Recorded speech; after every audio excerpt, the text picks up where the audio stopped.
असहाबे कहफ जब हज़रत ईसा अलैहिस्सलाम को अल्लाह करीम ने चौथे आसमान पे बुला लिया ना, तो दिकियानूस नाम का एक बादशाह हुआ बनी इसराइल के अंदर, बड़ा जालिम था। उसने गुमराही फैला दी और जो लोग माज़अल्लाह कुफ्र और शिरक नहीं करते थे उन्हें कत्ल करवा देता था।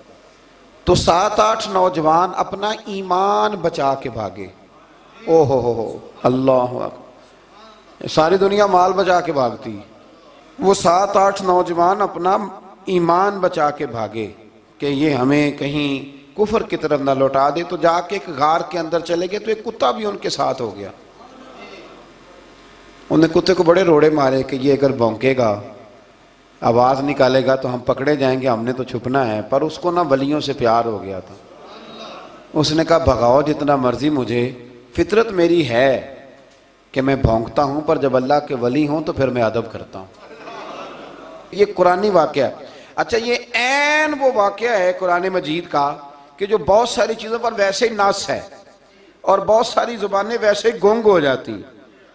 तो वो 6-7 लोग थे, वो चले गए गार के अंदर, जाकर उन्होंने पनाह ले ली। बादशाह को पता चल गया कि गार के अंदर है। अच्छा, अल्लाह की कुदरत, जैसे ही दाखिल हुए इन्हें नींद आ गई, ये सो गए। और कुरान मजीद कहता है, कुरान मजीद के ये लफ्ज़ हैं कि कुत्ता गार के मुंह पर बाजू फैला के बैठ गया, गोया अपने मालिकों की खिदमत कर रहा है। अब मियाँ साहब की एक बात कर लें दरमियान में। मियाँ साहब फरमाते हैं, जिन्हां तना विच इश्क न रचिया, कुत्ते होना थी चंगे, और चलो मालिक दे कर राखी कर दे, साबर भूखे नंगे। ये देखो ना कि इतना तो उनके अंदर भी कमाल है। अपने ना दोनों बाजू फैला के, कुत्ता भी गार पे बैठ गया। इनको नींद आ गई। बादशाह ने पता कराया, कहाँ भाग के गए? तो कहा वो गार के अंदर है। बादशाह कहने लगा कि इनकी सजा ये है कि एक दीवार चुन दो गार के मुंह में, गार कोई बंद कर दो। जिस बंदे की ड्यूटी लगाई ना गार चुनने की, बंदा बड़ा नेक था, इसको दीवार बनाने का जिम्मा दिया। उसने ना दीवार भी बनाई और एक तख्ती पे ना सब के नाम लिखे, और वो तख्ती एक संदूक में रख के वहां बंद कर दी। और उसी तरह की एक तख्ती, उसके नीचे लिखा कि एक तख्ती इनके नामों की ना मैं माले खजाना में भी बंद कर रहा हूं। अल्लाह तबारक व तआला की कुदरत के 300 साल तक सोए रहे। 300 साल के बाद इस तरह हुआ कि हुकूमतें बदल गईं। बैदरूस नाम का एक बादशाह आ गया, वो बड़ा नेक दिल था। उसने हर तरफ हज़रत ईसा अलैहिस्सलाम की शरीयत का फिर से नारा बुलंद किया। अब ना कुछ लोग ऐसे थे जो मुनकर हो गए थे कि मरने के बाद दोबारा कैसे उठेंगे। बादशाह एक दिन उजरे में गया, जाके दुआ मांगी, या अल्लाह कोई ऐसी बात दिखा जिससे लोगों का ईमान पक्का हो जाए। इस तरह के भी बादशाह हुआ करते थे। तो रब करीम ने कहा, मैंने तो पहले एक राज छुपा के रखा हुआ है, खोल देते हैं। उसने दुआ मांगी और इधर क्या मामला हुआ, एक चरवाहा बकरियां चराने वाला वहां से गुजरा। उसने सोचा ये दीवार है, अगर इसका मुंह खोल लूं ना कभी, तो मेरी बकरियां यहां थोड़ा सा धूप के अंदर सस्ता लिया करेंगी। उस चरवाहे ने क्या किया कि उसने वो दीवार गिराई ताकि मेरी बकरियां अंदर जाया करें। वो दीवार गिराई तो उसने अंदर 6-7 लोग सोए हुए देखे और कुत्ता भी सोया हुआ देखा। अल्लाह तबारक व तआला अपनी कुदरत से, अपने फजल से उनकी करवटें भी बदलता रहा। अपनी कुदरत से एक तरफ इंसान पड़ा रहे ना तो आज़ा गल जाते हैं, उनकी करवटें भी बदली जाती, मुनासिब रोशनी भी दी जाती, हरारत भी। उसने दीवार गिराई तो उनकी आंख खुल गई। एक दूसरे से कहने लगे, आज तो बड़ी गहरी नींद सोए हैं यार, आज तो लंबी नींद पूरी कर ली, चलो भूख बड़ी लगी है, एक दोस्त को भेजो। ये सारा वाक़या कुरान मजीद में मौजूद है, मैं अपने लफ्ज़ों में बयान कर रहा हूँ।